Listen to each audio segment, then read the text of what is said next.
Hey everybody, welcome to Anatomical Gangster. I am your host, Sue Hitzman, and I'm super excited about my conversation today with Christopher Gordon, a dear friend and colleague. He is the founder and creator of the Fascia Hydrator. If you follow me through the MELT method, you know my last 2 decades have been really revolved around helping people resolve chronic tension, compression, mismanagement, aches and pains, and that lack of vitality by way of fascia-focused and fascia-informed therapy. And that's what I do for most of my hours of my day, is educate people in just that, how fascia relates to your autonomic regulation in your lymphatic system. And it has a huge role. And for years, I've been using MELT, and I'm collaborating now with Christopher to incorporate this fantastic product we call the Fascia Hydrator into the MELT practice. So whether you have trouble getting down on the floor or using our other tools like the rollers or the hand and foot therapy balls, this is really going to offer you a great transformation in your body, and you can do it right on your bed. We've been in a research study right now with about 300 people, and the results are amazing. I'm super excited to be getting more people involved and helping people instill this self-care practice into their day. You know, when we talk about fascia, we're talking about hydration. But what you have to understand is that the bound water in fascia is H3O2, not the H2O that you drink from your water bottle, but we have to convert it into this gel-like substance that helps support, protect, and stabilize everything in our body. So really, hydration, it isn't just about water, but it's actually about fascia. It's about how fascia, in a sense, drinks in movement, pressure, and even your conscious presence.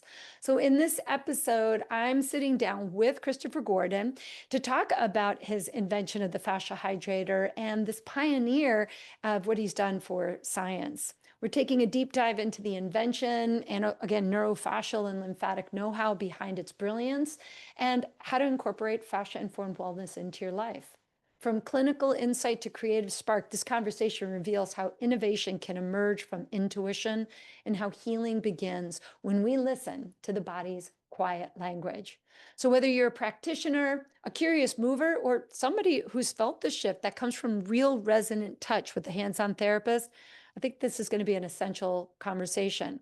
And listen, if you've been tuning into Anatomical Gangster, but you haven't subscribed, click the subscribe button, because this is more like a portal than a podcast. And subscribing, while it's free, it also really helps me bring more visionaries like Christopher into the fold. The more you engage, the more we amplify the voices that are changing the way we move, feel, and heal. So again, click that subscribe button for me. Share this with your friends and comment. And let's learn how to hydrate your fascia and your mind in this wonderful conversation with my dear friend, Christopher Gordon.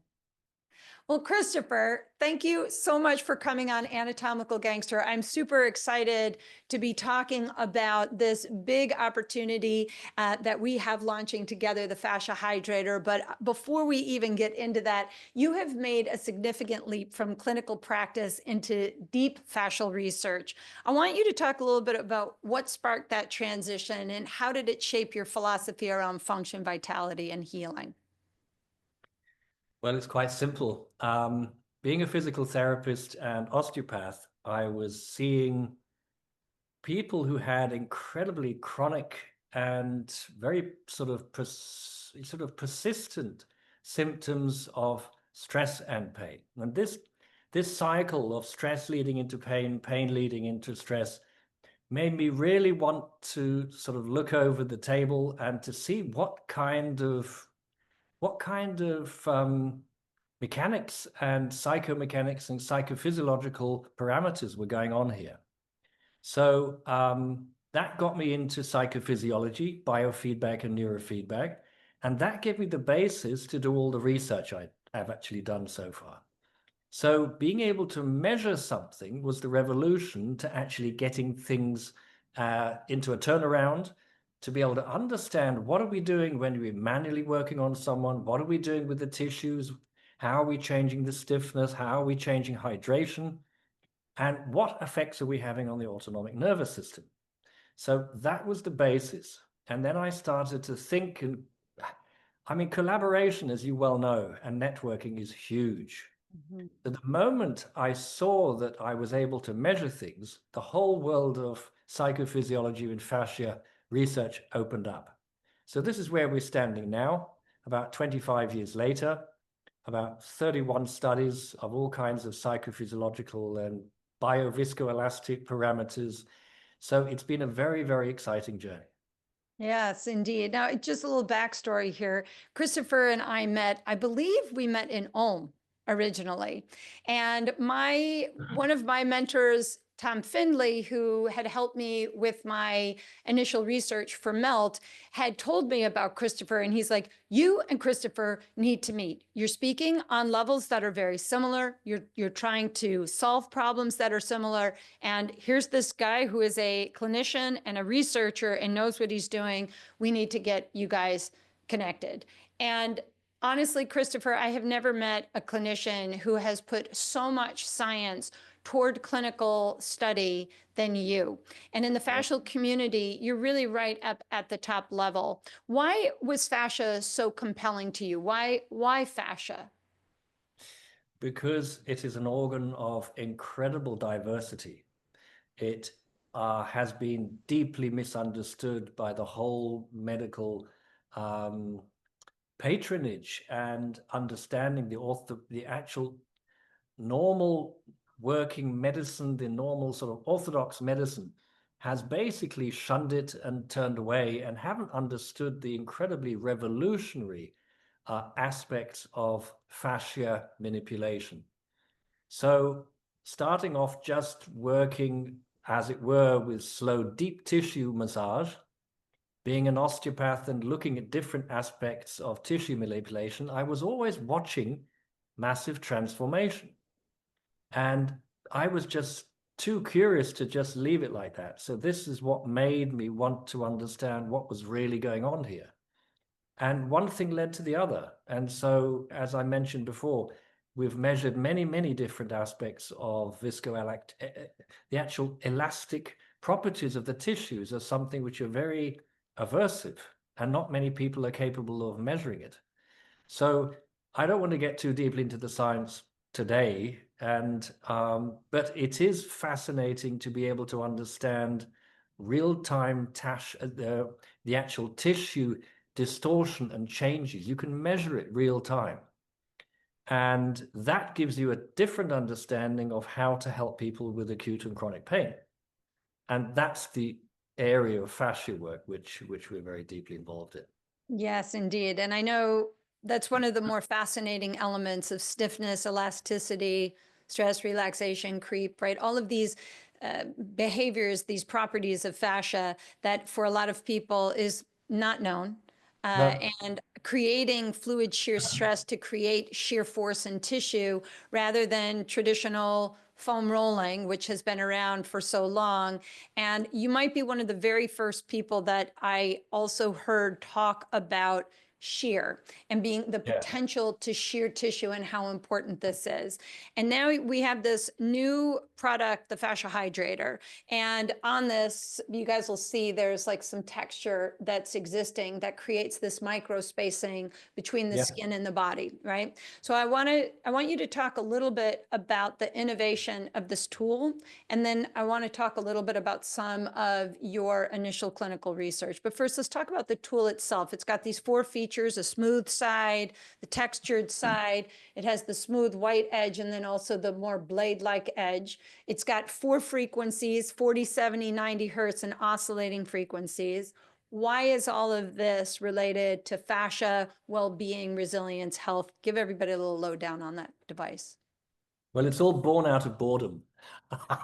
No, it's not.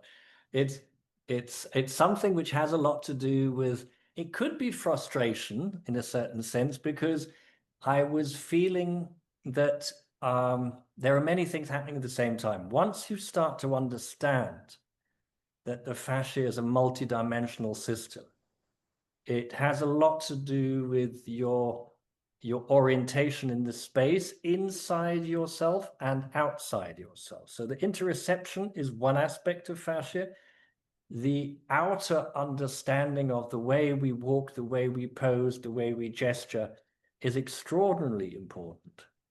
And I was always looking for ways to complement what my hands were doing. So understanding fascia means you need to understand the different mechanical receptors, isn't it? And the Ruffinis, Paccinis, and but let's just start with Ruffini. Ruffini has a lot to do with shearing. And if you have a good body therapist, he's not going to be getting a stiff roller and rolling it around your back. He's going to be using shear force to manipulate, roll and change and adapt the viscoelastic properties of the tissues.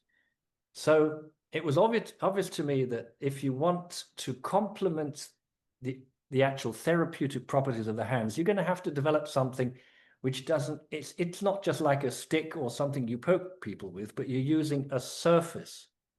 Mm-hmm. You want to be gentle, you want to be penetrative, you want to be slow, you want to be quick, and you want vibration because you want to stimulate the Paccinis.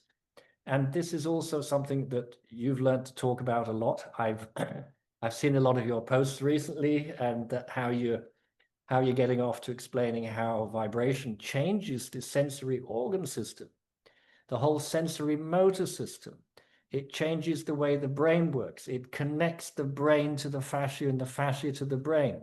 So, you know, you're going to have to tell me to stop because I won't stop talking otherwise. Keep going. I love listening to you explain this. Yeah. So the fascia hydrator is something which was further developed from this here, which is called the fascia releaser.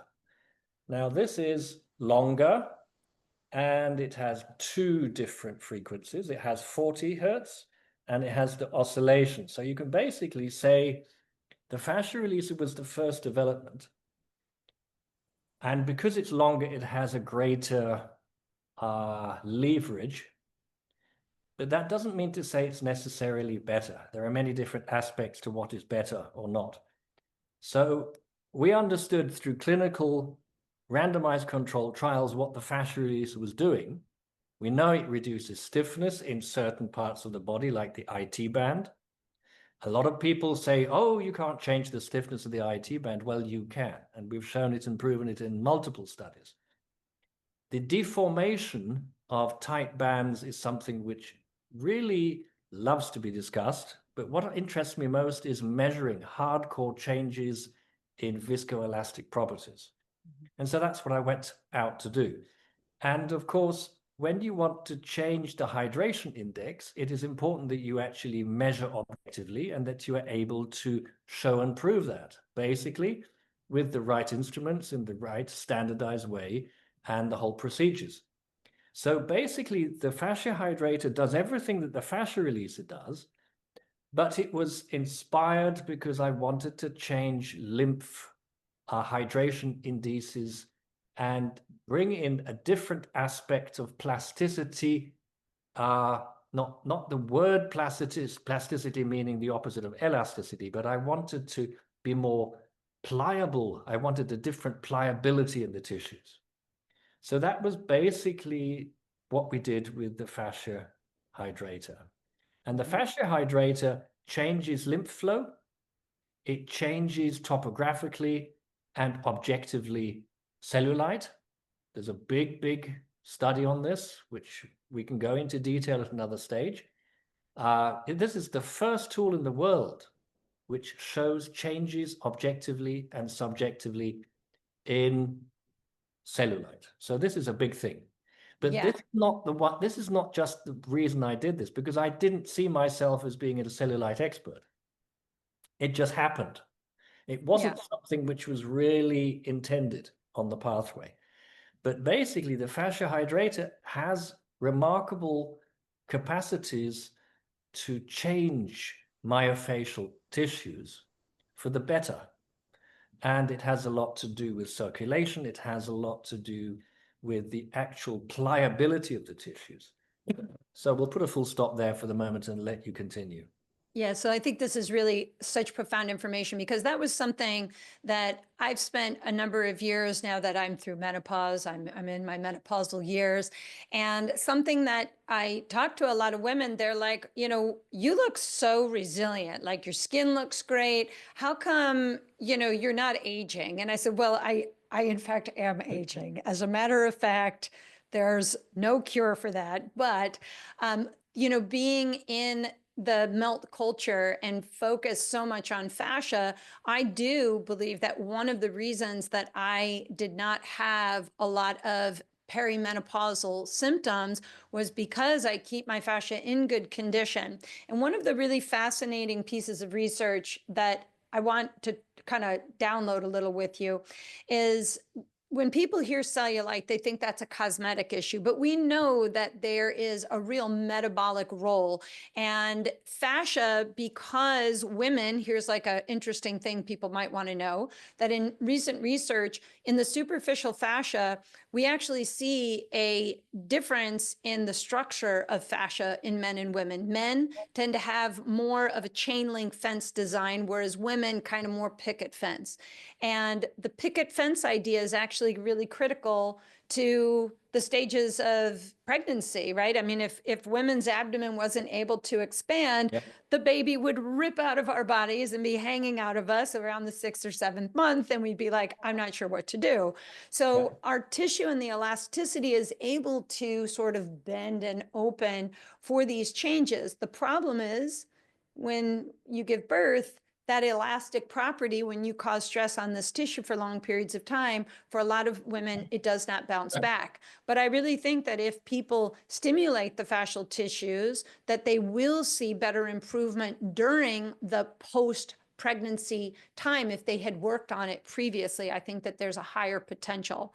But the bigger thing for me is looking at the lymphatic role and its relationship to fascia, because of these pre-lymphatic channels that we now understand sometimes they're slow in driving that fluid back to the lymph. And then in that, if our lymphatic system is not flowing, if the fluids in our lymphatic system aren't abundantly in motion, that's one of the things that does cause that toxicity. And in that superficial fascia, that's where a lot of metabolites are, a lot of unused proteins, and that's where fat storage exists. And I think that's the thing that other tools will tell you, we're going to eliminate your cellulite. And I'm like, there's no such thing. But what we can do is boost the system that actually plays a significant role in metabolism. You want to talk a little bit about the lymphatic system and the metabolic processes and why this tool, and it's so simple. I mean, even for me, I've noticed such a difference in the back of my thighs.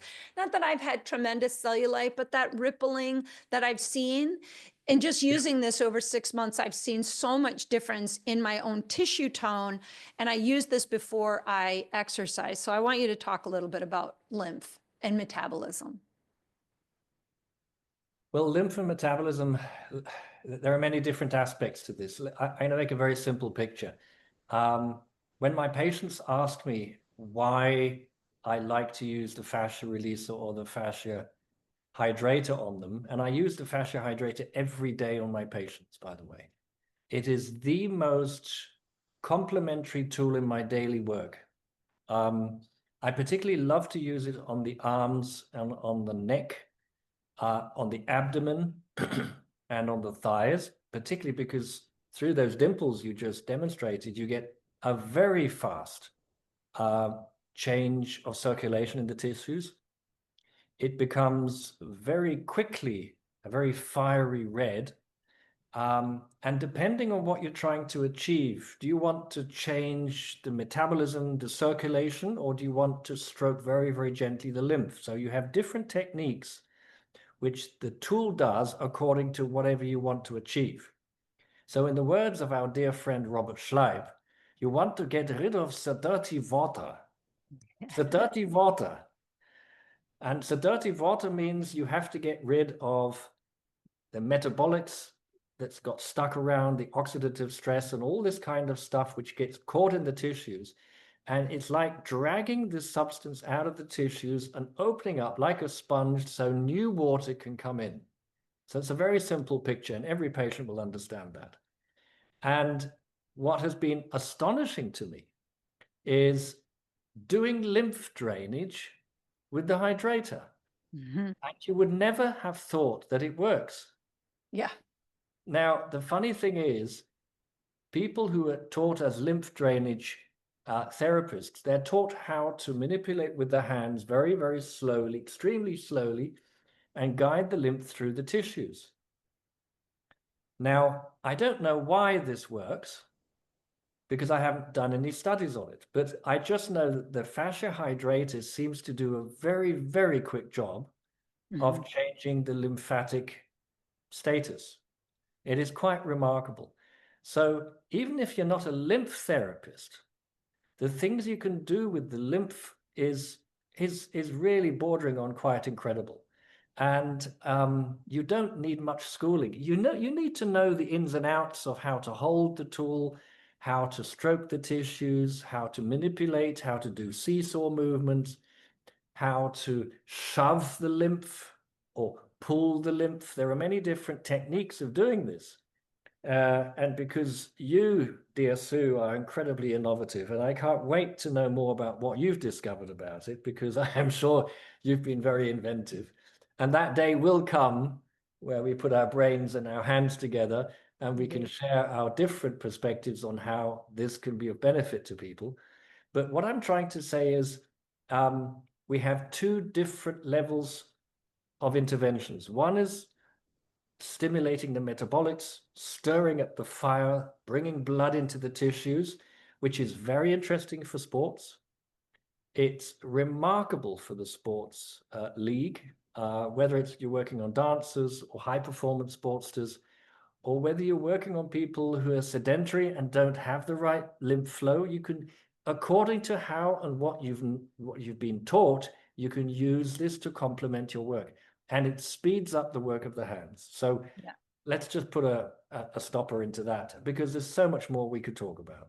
Yeah, I mean, I'll even share that my mom had this surgery in January, terrible surgery for her leg, ended up having to have another surgery. Now she has this huge scar down the entire plane of her leg, and it was quite indented. And I thought, let's use the fascia hydrator.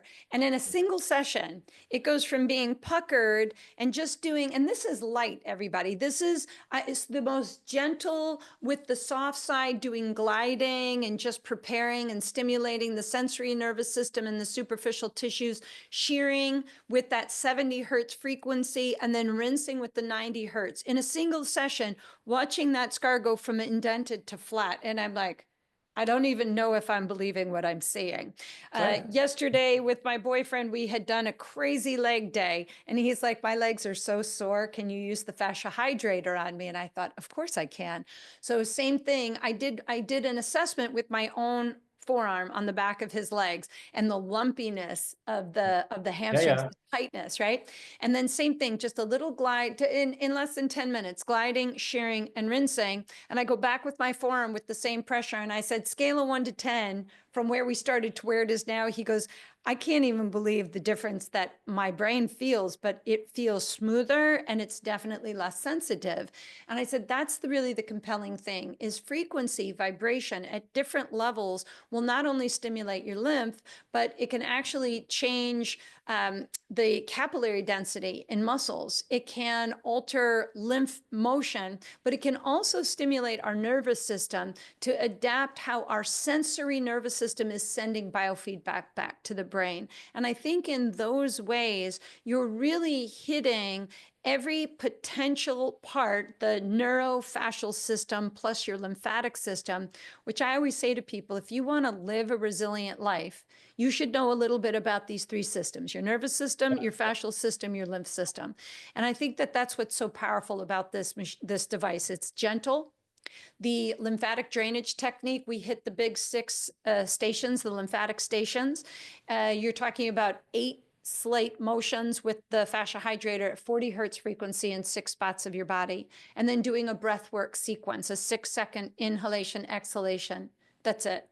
And the changes that you feel, the stimulation you feel through your body, I think it awakens the body-brain connection. And I think for a lot of people who are depressed, who are sedentary, or people who are in pain, I think that it alters the psychosomatic aspects of our bodies, our connection that we have with what we feel within ourselves. And I think that also, I think, is very encouraging for people who sort of feel like they're stuck in their bodies. And now they have a tool that they can use to kind of unstick them from that energy. Do you agree with those kind of thoughts?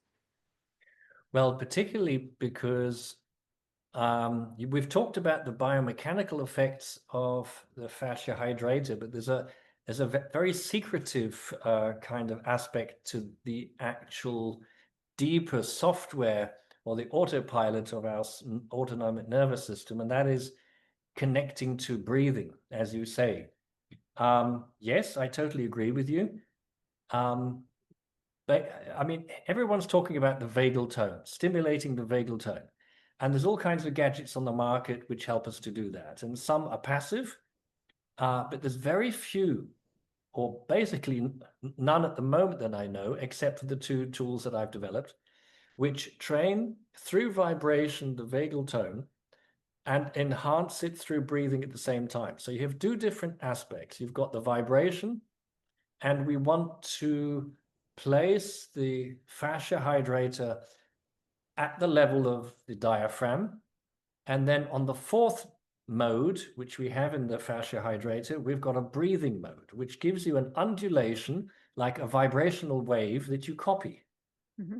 And in copying the 5 seconds in and 5 seconds out, you have a breath pacemaker, you could say, which stimulates the vagal tone, but it does it in a very active way. It's different to stimulating the tragus with an electrical current, which some of these tools do. But the brain, of course, goes a different pathway if you have a passive stimulation to when we breathe. That has to do with the voluntary part of the brain. It has to do with developing willpower, with developing neurological pathways which are more sustainable. So in working with the myofascial system, we need to also build up a relationship to the autonomic nervous system, and that is the full picture. This is what the fascia hydrator does. It's not just a manual tool, it's a self-regulation tool for the autonomic nervous system, and is a proven tool to change the heart rate variability, stimulate the prefrontal cortex. It reduces the activity in the amygdala, and it produces a different circulatory effect in the prefrontal cortex. This is a very, very exciting part of these tools that I've developed, because we don't just have a hypothesis or something that I just claim. We have hardcore science showing the changes. Mm-hmm. We've just finished a breath study, which has shown how we can change the inflammatory mediators in the saliva, for example, through 15 minutes of vibro breathing. And that is, it's a pilot study, so we can't claim it to be a full proof. But what we have done is to show how vibro breathing oscillatory systems can change the activity of the actual amygdala. So if we stimulate the parasympathetic nervous system and we reduce the anxiety and the sympathetic nervous system, then we are once again on track to develop a greater sense of well-being and health. And that's a huge subject, which I'd love to talk about another time. So I love everything that you're saying. And with this new 9 video collection that we've created for the Fascia Hydrator, one of the very fundamental things that we want people to do is to really begin with understanding lymphatic drainage and breath work.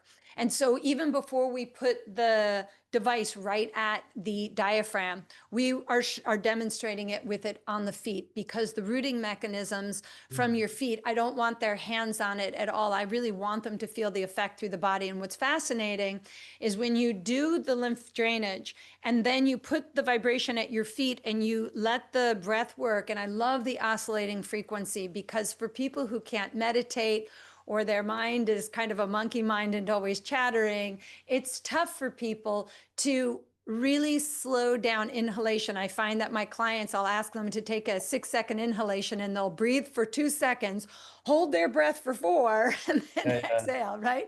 So what it really gives people, I think, is the pacing opportunity. And what's so incredible is that after you do the vibration work and you turn the device off and you sit there, you can feel that vibration happening through your entire body. And I find that so incredible, because what sounds super cool to us as kind of science geeks, nobody really finds that fascinating. But the benefits of my clients practicing this treatment have found that they sleep better. They're like, I Yeah, just feel more energized through the day. And I'm like, it is huge when you alter breath. Breath is such an integral piece of this. So it is one of the pieces that we are trying to bring the awareness to our clients, trying to get them to say, hey, I can do these things for myself. And I think that that's what you're also empowering people to do, right? Is to yeah, engage in self-care at home on their own. that's absolutely. This is what it's all about. I would be curious with the fascia hydrator and creating vibration and also fluid shear stress, actually creating shear force on the tissue. Do you see this as impacting the autonomic nervous system or emotional regulation or even immune function? Are you seeing clinical data that you're really excited about the fascia hydrator in your research? Well, because we've done many, many different forms of clinical research, it's not just to be seen in one study, but what we can see in diverse studies, and not only what we've done, but also in many other research projects, we do see there's a big change in the inflammatory mediators, which is where we're getting down to the nitty-gritty of what a cytokine is, how the cytokine changes, how the different levels of inflammatory mediators actually get altered through this form of breathing. So we have that one aspect. But then we also have the aspect of if you reduce stiffness, where stiffness has become too much, because reducing stiffness doesn't mean anything. It's like saying knives are dangerous. You know, it depends on what you're talking about. Is it stiffness of the spine where you have chronic pain? Is it stiffness in the shoulders where I have chronic pain? Or is it in stiffness of the IT band where we need stiffness because without stiffness we wouldn't be able to run? Right. Or what about people with Ehlers-Danlos who are in a sense not stiff enough, right? But it's really the balance between stiffness and elasticity. Exactly. Yeah. So what we see is when we reduce stiffness and increase elasticity, we bring about a homeostasis, we bring about a greater sense of balance. And the interesting thing is the fascia hydrator is capable of not just reducing stiffness and increasing the actual elasticity. It has, you could say, a reactive balancing effect. So even when you have too little stiffness, it sends an autonomic nervous signal into the body and it can stiffen as well. Mm. So we're not just calling it a weapon of mass destruction of stiffness, which is ridiculous. What it's doing, it's a self-regulator. Mhm. It has something which has a lot to do with balancing. So it depends on your knowledge, it depends on your know-how, it depends on your technique, it depends on how you use it. It's a bit like, if you have a garden, you could start weeding your garden with your hands, but using a hoe and using a spade and using a fork is helpful for garden work. And this is what we love to portray. If you have wonderful hands, great. Let's give the hands a complementary break with certain aspects of intervention, and particularly with self-help care, because you can't teach people how to do amazing work with their hands because they're not body workers. So Right. this is why the tool was built. Yeah, I love that. And what about contraindications? People who maybe are dealing with cancer or lupus, or maybe they've been diagnosed with fibromyalgia, or they have, I don't know, spider veins or varicose veins. Are there contraindications to vibration in particular people? Well, officially, we're not allowed to tell people to work deeply on varicose veins. It's obvious. But what do you call it in America? Spider Spider veins? vein. Hmm. Yeah, that's amazing. I mean, I Yeah. have so many people telling me of how spider veins just disappear. and it goes faster than you think. I didn't know about that until I saw it happening. So there's a lot of stuff and a lot of observational studies and single case studies and long-term cross-sectional observations that we've done. And there's so much more we could research about this. But basically, yes, you can change superficial vascularity. But what I can't tell people is to work on the deep varicose veins. I wouldn't recommend that. And that's not something that I would like to endorse. I love that. And I think that that's important for people to hear, and one thing really I hope people are hearing is that cellulite, again, is not just a cosmetic problem. There is a metabolic element of this that really people need to wake up to. So people telling you to cause bruising on your body, and literally as the intention of the technique is to bruise because you're improving capillaries. I beg to differ. You're damaging capillaries, right? I mean, why would you do that to yourself? Why would you cause bruising as an intentional way to reduce cellulite? That makes no sense to my brain. Well, it's a fundamental misunderstanding of what salutogenesis means. If we look into the deeper understanding of what salutogenesis is, it's the deeper understanding of where health begins and how we generate health. Anything which is destructive is not in line with salutogenesis. So any tool which is misaligned to the actual flow and the healing energies of regeneration, which is destructive, makes no sense, either in short or long term. It might have a short, sharp shock effect on certain tissues. It might reduce certain forms of adhesions, but not in long-standing situations, because then you will get long-term damage and you will change the actual so-called structure of what we call positive myofascial connections. And that is something that we can definitely give a warning to.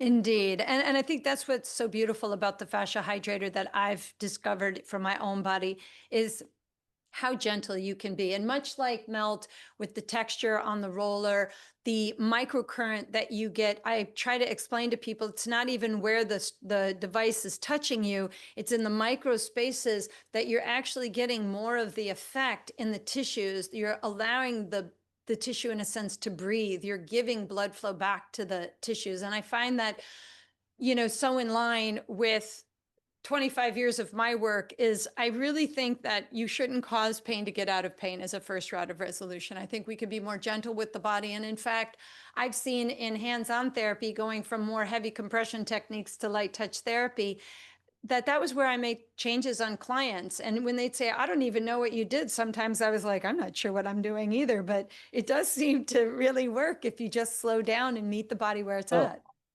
You're absolutely right. Yet there are certain moments where very slow and deep work, not fast and deep work, but very slow and deep work.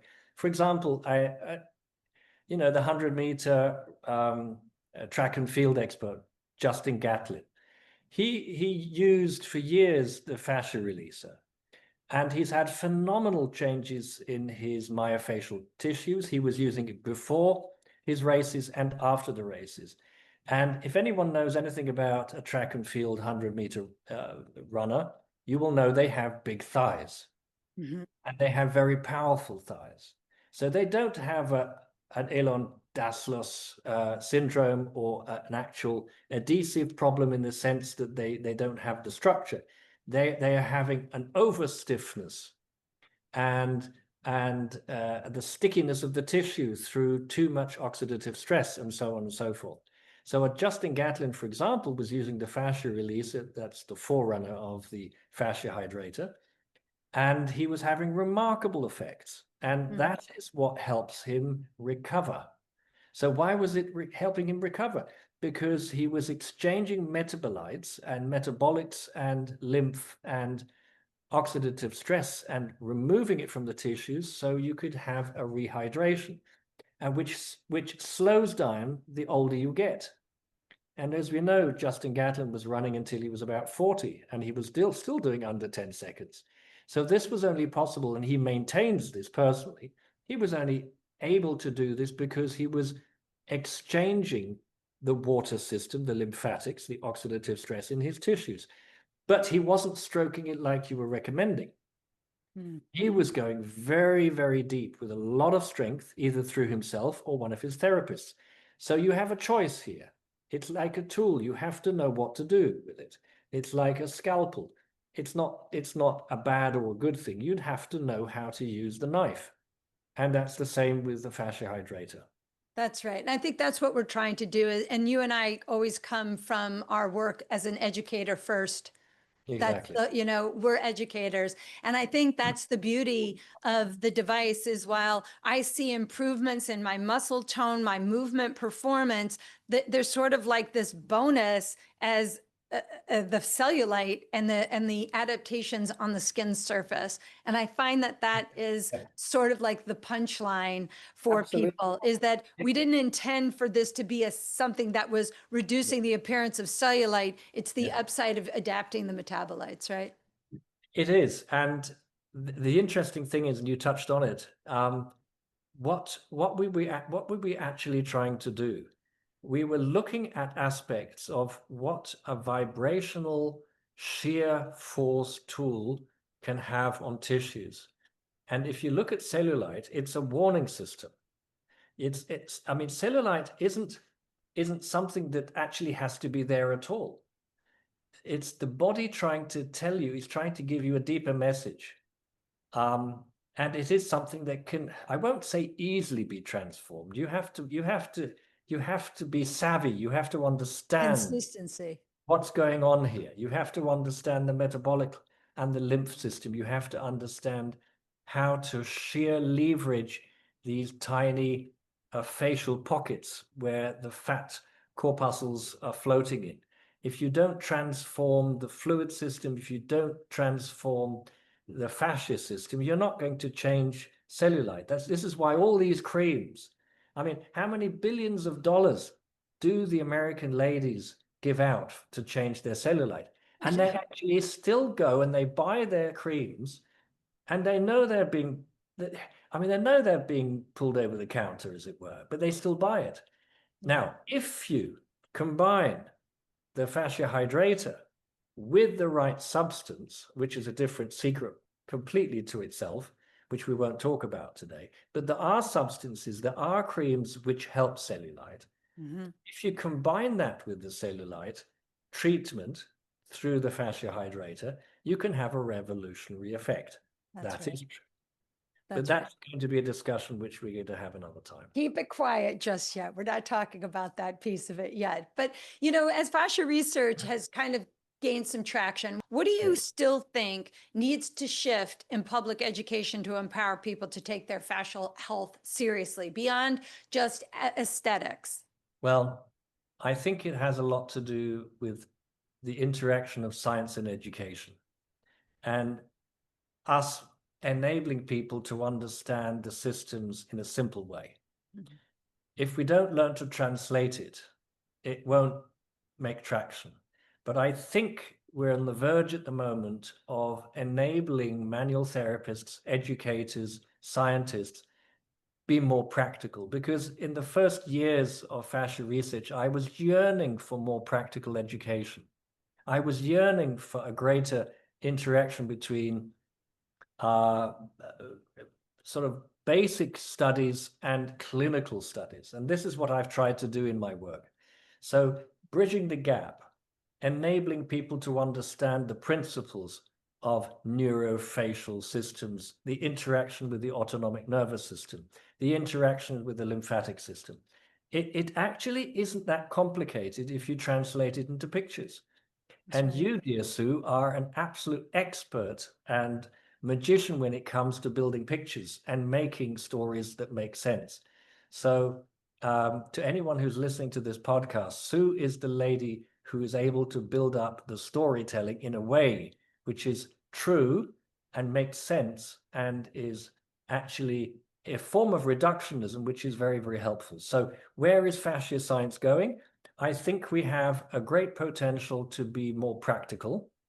I think we need more people who are able to understand the fundamentals of fascia science and put it into practice so that longevity, wellness, and healing can be attainable for most people. And this is, I think, where I believe that we're standing at the moment, Sue. I do too. And I appreciate that because this is why this collaboration is so exciting to have this with you, Christopher, because really to see this clinical science, to see the research, and to see the potential of a tool that could really transform people's way of caring for their bodies in this gentle approach. And doing the thing that I see about self-care is consistency is not there. People are very inconsistent. And so finding something that's simple, it's easy, Yeah. it's effective, you can do it in 10 minutes a day. That's what Melt is so founded upon. And here's yet another tool for people who have trouble getting down on the floor, or it's tough for them to use the Yeah. roller to create the shear. Now they have a handheld device, and I'm just so excited to be able to bring this out to people. Very Well, that's the work of art that you have, that you bring in complementary tools. And I've been deeply, deeply moved by your melt work and the foam rolling. I've been very, very persuaded that the gentle approach with foam rolling is completely different to the hard foam rolling. And this is possibly a very, very exciting new partnership. So I'm very much looking forward to it. Me too. So fast forward 5 years, what role do you see fascia-focused tools like the Hydrator playing in mainstream health recovery and even beauty routines? I think if we translate the dialogue in the right way, I think we will have a massive following of people who will understand what self-care really means. And I believe, and that's not just a belief, it's science-based. I believe that longevity is going to be very much attained through understanding how to take care of the fascia system, because the fascia system is so interconnected. Mm-hmm. And if we actually learn to understand this, the work of art of self-manipulation through the melt roller and the fascia hydrator and breathing, that will leverage people to not only being able to live a higher quality of life, but I really do believe they'll be able to live longer. And at the moment, everyone's talking about longevity science. Everyone's talking about the vagal tone. And in Germany, where we're settled here at the moment, people know more about fascia, I think, than in America. There's been a greater movement here. So I believe that the understanding of facial manipulation is going to really make big waves in America, because the Americans have this remarkable gift of spreading good news. And I think we need a lot of good news at the moment. And this is where I really, really hope that we're going to enable that to happen. So fast forward, I see the fascia hydrator basically being used in a very simple and easy way in every household in America. And that is where we want to go. Indeed, indeed. I would love to get into this into the hands of anybody really looking for longevity, because look, medicine is making us live longer, but they are not ensuring better longer. And I think the only way you're going to live better longer is being armed with the know-how of helping self-care, helping your nervous system, your fascial system, and your lymphatic system thrive so that you feel great in your body always. So Christopher, my last question for you, and this I ask everybody on Anatomical Gangsters, so I'm going to pose it to you. If you could tell somebody something that you've learned in your lifetime, a life lesson, something that completely changed the way that you viewed life, the whole human experience, and perhaps if they heard it, it may very well change their life too, what would it be? I think it has a lot to do with anxiety. Once we face anxiety and understand the message that anxiety is telling us, that we don't take the guidance of anxiety that rules our lives, that we use the powers of anxiety and transform anxiety, then we will have much more power and self-empowerment. So listening and following the advice of anxiety isn't a good thing to do. And once we stop doing that and reverse what anxiety is, and that is different for every person. So if we use anxiety as a friend, if we use stress as a friend, if we somehow have to trust pain as a friend, and we're able to transform those forces, then we become very resilient. And I think that is one of the main lessons of life. It's resilience, understanding how to transform pain, stress, and anxiety and move forward. And that all has to do with reprogramming ourselves, reprogramming the fascia, reprogramming our breathing, reprogramming the brain. So let's go for longevity. Let's go for resilience and stop listening to anxiety in our hearts and our brain and transform it. So that's what I would like to give out. I love that. Yeah, I always feel like we've got to stop thinking our way through life and feel it a little more deeply. Learn to become the observer in the process of observation rather than letting anxiety and worry rule the roost, you know? I think that's it. Exactly. Yeah, I So love it. I'd like to speak out a little thank you and an ode, not only to you, but to Tom. So even though dear Tom has now left us, I want to thank him for bringing us both together many, many, many years ago. And so I think Tom is looking out from above and saying, hi, Sue. Hi, Christopher. Let's do this thing.